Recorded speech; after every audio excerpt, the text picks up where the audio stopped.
af en toe eens een keer te verschuilen. We zijn ook nog even in de archieven gedoken. Aankomst hier in Nîmes. Ik dacht dat Montpellier niet heeft nog nooit meer hier op klas gekregen.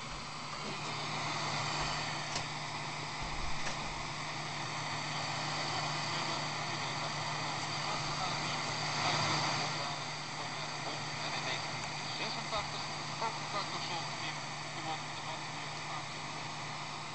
Dat is een leuk.